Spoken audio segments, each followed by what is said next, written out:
But if I lay down and I play dead and I stay dead, maybe you'll get sick of being. Movie का start doctor Florence से होता है, जो video record कर रही होती है, जिसमें वो कहती है कि गैब्रियल की पावर ज्यादा हो रही है, इसको कंट्रोल करना होगा। इतने में एक और डॉक्टर इसके पास आता है और उसे कहता है गैब्रियल अब कंट्रोल से बाहर हो रहा है, इसने सब पर दावा बोल दिया है। ये अपने स्टाफ को देखती है तो गैब्रियल इन सब का सफाया कर चुका होता है। फिर ये गैब्रियल में बेहोशी की मेडिसिन एंटर करती है। ये अपने माइंड के जरिए रेडियो में अपनी वॉइस एंटर करता है और इन सब डॉक्टर्स को कहता है मैं तुम्हें मार दूंगा। गैब्रियल के पास इलेक्ट्रिसिटी की पावर होती है। ये गैब्रियल को लॉक कर देते हैं। डॉक्टर फ्लोरेंस कहती है मुझे लगा है कि हम सब ठीक कर लेंगे, कि इस कैंसर को खत्म कर दें। फिर मूवी को 28 साल बाद दिखाया जाता है, जहाँ मेडिसन नामी लड़की और इसके हस्बैंड डेरिक को दिखाया जाता है। मैडी प्रेग्नेंट होती है। डेरिक उसे कहता है तुम कितने बच्चों को, क्योंकि मैडी का पहले भी 3 बार मिसकैरेज हो चुका था। इस बात पर डेरिक मैडी पर गुस्सा होता है। ये इसे पीछे हटने को कहती है, मगर डेरिक गुस्से से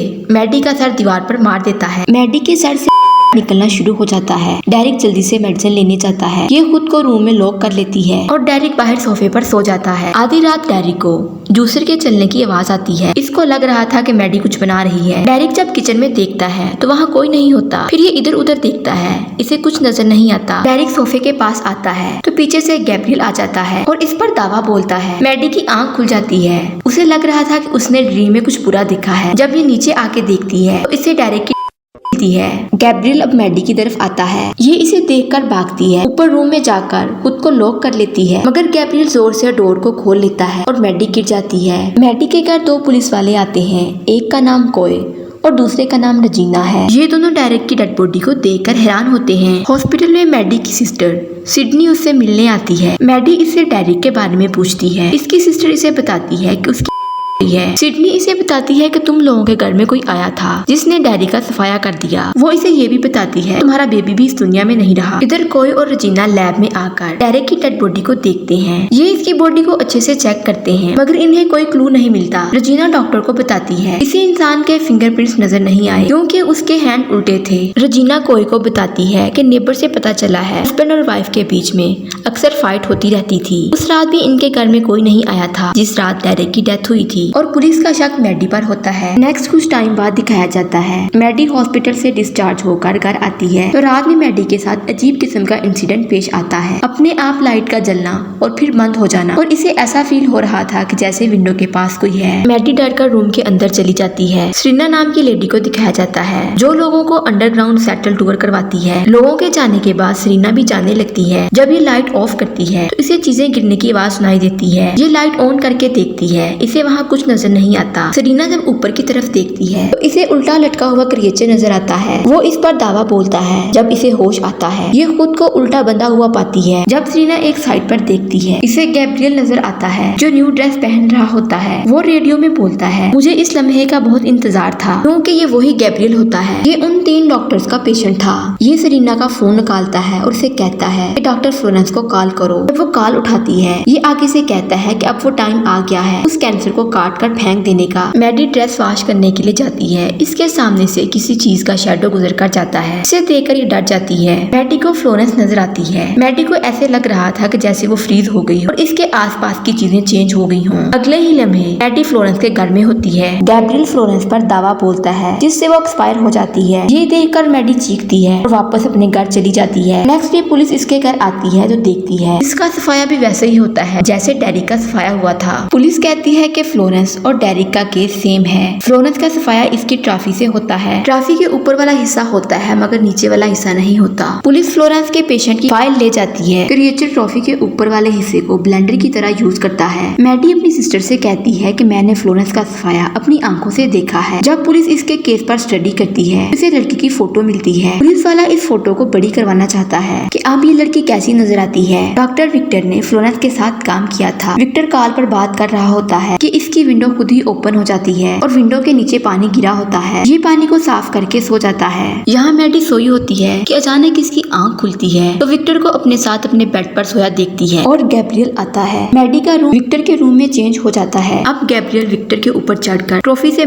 कर इसका सफाया कर देता है। मैडी और Sydney next day police station जाती हैं। मैडी इसे सब बता देती है मगर जीना इसकी बात पर यकीन नहीं करती। वो मैडी के ज्यादा असरार पर एग्री हो जाती है। मैडी सिल्वर कप वाली जगह का बताती है। पुलिस वाले जब इस जगह पर जाते हैं वो देखना चाह रहे थे कि यहाँ कुछ हुआ है कि नहीं। इन्हें यहाँ आके पता चल जाता है कि मैडी सही कह रही है। मैडी पुलिस स्टेशन में गैब्रियल की फोटो बनवाती है ताकि पुलिस को नजर आए कि वो कैसा दिखता है। जीना कहती है ये देखने में तो सही नहीं है और इंसानों का सफाया कर रहा है। दूसरी तरफ मैडी को अननोन नंबर से कॉल आती है। ये अटेंड कर लेती है। गैब्रियल इसका असली नाम लेता है जो इसका फैमिली नेम होता है मगर ये उसे कहती है कि मेरा नाम मैडी है। मैडी इससे पूछती है कि तुम कौन हो। इस पर वो उसे कहता है कि मैं तुम्हारी इमेजिनेशन हूँ। इस पर मैडी को कुछ याद आता है। मैडी अपनी मदर से गैब्रियल के बारे में पूछती है तो इसकी मॉम इसके चाइल्डहुड की वीडियो दिखाती है जिसमें मैडी किसी से बात कर रही थी और उसे गैब्रियल के नाम से बुला रही थी क्योंकि उस टाइम मैडी मेंटली तौर पर डिस्टर्ब थी, इसलिए वो इस क्रिएचर को अपना फ्रेंड बना लेती है।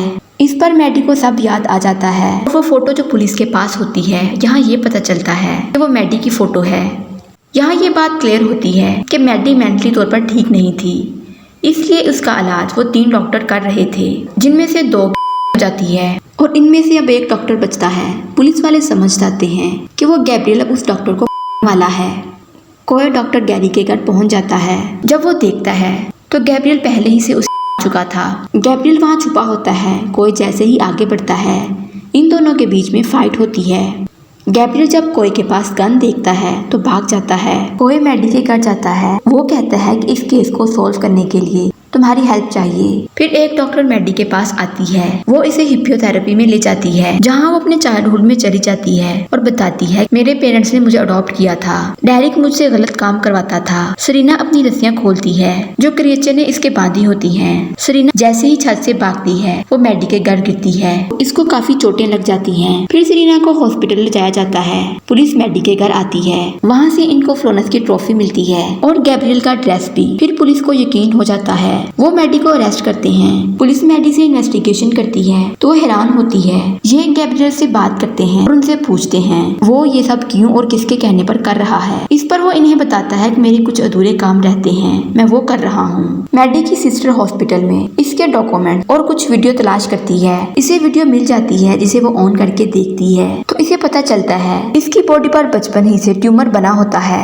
जिसे टेराटोमा कहते हैं। ये बिल्कुल इंसान जैसा होता है। इसकी पूरी तरह ग्रोथ नहीं होती, इसलिए इसे किसी दूसरे इंसान की बॉडी की जरूरत पड़ती है और वो खुद को जिंदा रखने के लिए मैडी की बॉडी से फीड कर रहा था। मैडी और क्रिएचर एक ही माइंड यूज करते हैं और गैब्रियल ने सरीना के एटिक में जिस लेडी को बांध रखा था वो लेडी मैडी की रियल मदर है। सिडनी जब दूसरी वीडियो ऑन करती है डॉक्टर गैब्रियल को पीछे से फोटो दिखाते हैं जो आगे से मैडी को भी नजर आती है क्योंकि इनका माइंड आपस में जुड़ा हुआ है। फ्लोरेंस इसके बारे में कहती थी कि गैब्रियल इतना पावरफुल है कि वो मैडी से कुछ भी करवा सकता है और मैडी को कुछ नहीं पता होता। इसको ये पता है कि वो अपनी नॉर्मल लाइफ जी रही है। डॉक्टर गैब्रियल को मैडी से अलग करना चाहते हैं। वो मैडी की बॉडी से इसे काट देते हैं मगर गैब्रियल को मैडी के माइंड में ही रहने देते हैं। अगर वो गैब्रियल को इसके माइंड से निकाल देते तो मैडी हो सकती है। डॉक्टर ने जब ट्यूमर को काट कर निकाल दिया था तो गैब्रियल काफी टाइम से खामोश था। कई साल तक बाहर नहीं आया लेकिन जब डेरिक ने मैडी का सर दीवार पर मारा तो गैब्रियल एक्टिव हो गया। तब से गैब्रियल ही ये सब करवा रहा है। मैडी जेल में होती है। जेल में दूसरे कैदी भी मैडी को तंग करते हैं जिसकी वजह से मैडी के सर पर चोट लगती है और गैब्रियल फिर से जाग जाता है। मैडी अपने सर का पिछला हिस्सा खोल देती है जिससे इसका आधा माइंड बाहर आ जाता है। मैडी अब गैब्रियल बन गई थी और जेल में सारे कैदियों को फना कर देती है। इतने में कोई आता है। वो मैडी की तरफ करता है तो वो कोई पर वार करता है। बाकी सारी पुलिस वाले भी लेकर खड़े होते हैं मगर गैब्रियल इन सब की अच्छी धुलाई करता है। कुछ के हाथ पांव तोड़ देता है। अब ये हॉस्पिटल में अपनी मॉम सरीना जाता है क्योंकि इसने बचपन में ही गैब्रियल की जगह मैडी को चुना था। ये अपनी माँ के मुंह पर हाथ रख के पूछता है कि तुमने मैडी को क्यों चुना। इस पर इसकी मदर कहती है कि तुम्हारे फंगस जैसे फेस को कोई देखना नहीं चाहता था, इसलिए मैंने तुम्हारी जगह अपनी फैमिली को चुना। गैब्रियल का माइंड खराब होता है। वो अपनी माँ नहीं लगता है कि सिडनी आती है मगर वो इसकी भी धुलाई कर देता है जिस पर वो जख्मी हो जाती है। सिडनी मैडी को सब कुछ याद करवाती है और गैब्रियल सिडनी के माइंड पर फायर करके इसे कर देता है और अपनी मॉम को भी इस दुनिया से उस दुनिया में भेज देता है। अब इसके इर्द गिर्द की चीजें चेंज होती हैं जैसे मैडी के इर्द गिर्द की चीजें चेंज होती थी। सिडनी और गैब्रियल की मॉम ये मैडी का विजन था। क्रिएचर मैडी को कहता है कि मैं भी सब कुछ देख सकता हूँ। मैडी कहती है तुम भूल गए, ये मेरा ही माइंड था। फिर मैडी अपने माइंड की पावर से क्रिएचर को कंट्रोल करती है। वो इसे कहता है कि मैं दोबारा फिर आऊंगा। मैडी ठीक हो जाती है। दूसरी तरफ सिडनी और इसकी मॉम मिल जाती हैं और यो मूवी का एंड हो जाता है। वीडियो अच्छी लगे चैनल को लाइक, शेयर और सब्सक्राइब जरूर करें।